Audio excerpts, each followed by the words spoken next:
Hello fellow scale modelers and siren fans. Today's a review of the 1/87th scale Ratcliffe Thunderbolt Siren Kit. Well, yeah, many of you probably don't, if you are not familiar with my channel, I am a siren enthusiast who is into air raid sirens, and I like building these scale models as I am also a scale modeler.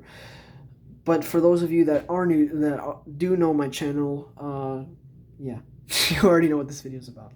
So yeah, this is a quick review, how I liked the build, what I did to do certain things, and if I do recommend it or not. So let's start. Please excuse my stutter. I do stutter sometimes when I'm explaining things, if you haven't noticed already. So yeah, just want to point that out. Here we go. Oh, I just knocked the phone over a little bit. And god dang it, I can't set up the camera again. There we go. Hopefully it doesn't fall over. So overall, the build was pretty cool.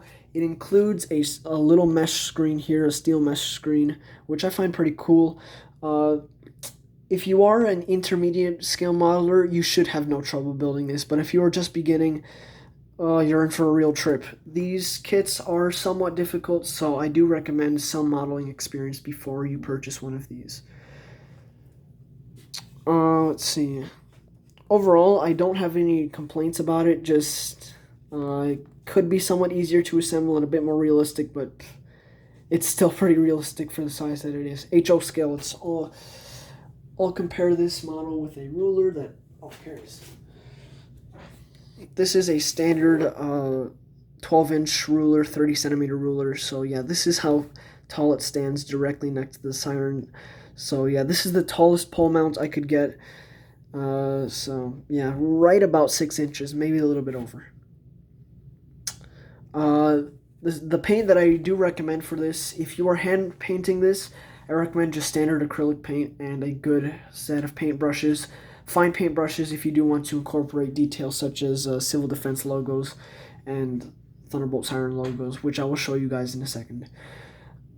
I do, for the base coat of the siren, which is civil defense yellow in this one, I do recommend using Vallejo Game Air paint. I did use moon yellow and a mix of some peach color that I forgot what it was. I think it's like light flesh tone, I'm not sure. But that's what I used for this one.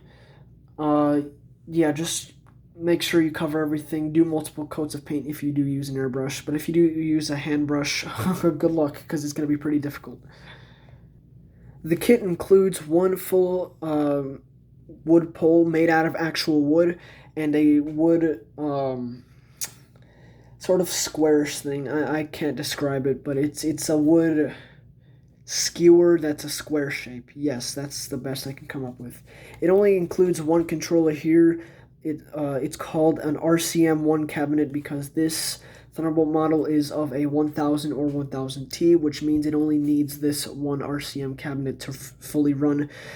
This control box is not included. I made it myself from spare parts from a model tank that I owned.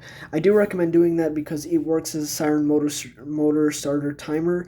So it tells this thing what to do, and then it sends out signals to, electricity to the siren and its parts to tell them what to do and when to shut off and all that stuff. But yeah, the wiring isn't included either. I actually did that myself, and I am probably the first person that has tried wiring one of their miniature Thunderbolt sirens. The wiring I made by using a spare part sprue, melting it just a little bit, and pulling the plastic apart. Just saying, if you are a younger scale modeler, please exercise caution while trying to do that. It is pretty risky to do, but once you get the hang of it, you'll be experienced with it in no time. And you can scare your parents with it. Just say, "Mom, Dad, I'm playing with fire."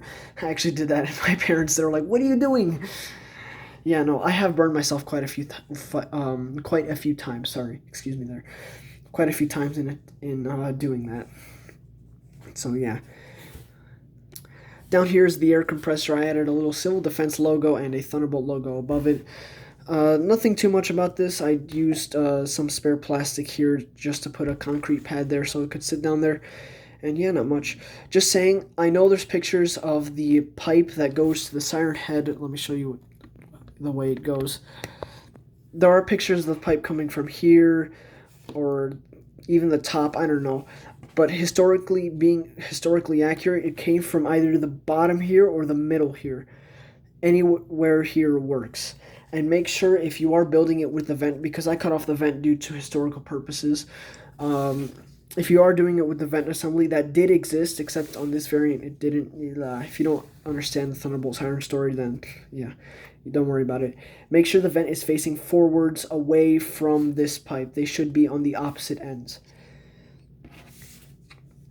Yeah, just want to point that out. Here's the siren head assembly.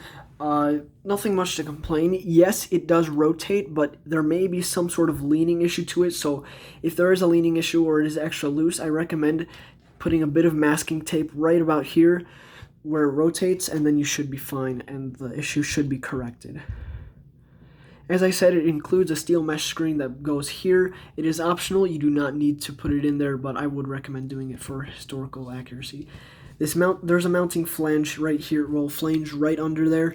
If you are to roof mount it, go watch some of my other Thunderbolt Siren videos, full scale Thunderbolt Siren videos, and you'll see where I hook up the ropes to it if it is a roof mount.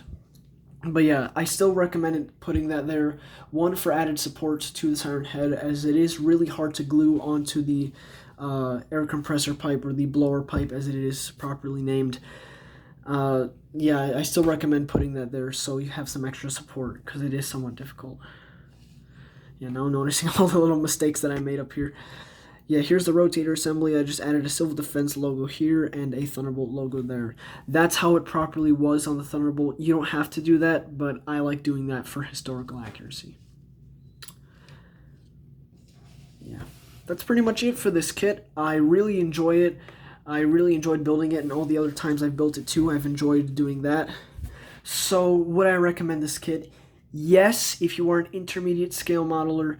If you can build like small tanks or something like that, like in 72nd scale, or just ask me and I'll see what I can do for you and recommendations. But I would highly recommend this kit to someone who is an intermediate or above scale modeler. It is pretty easy and instructions are included. So yeah, it's just pretty simple. There's a lot of ways you can configure this and customize it yourself, but make sure you do it historically accurate if you want to make your diorama or whatever you're doing as realistic as possible. That's it for this video. Like, comment, subscribe. Link to buy this thing and other sirens is in the description. See you guys later.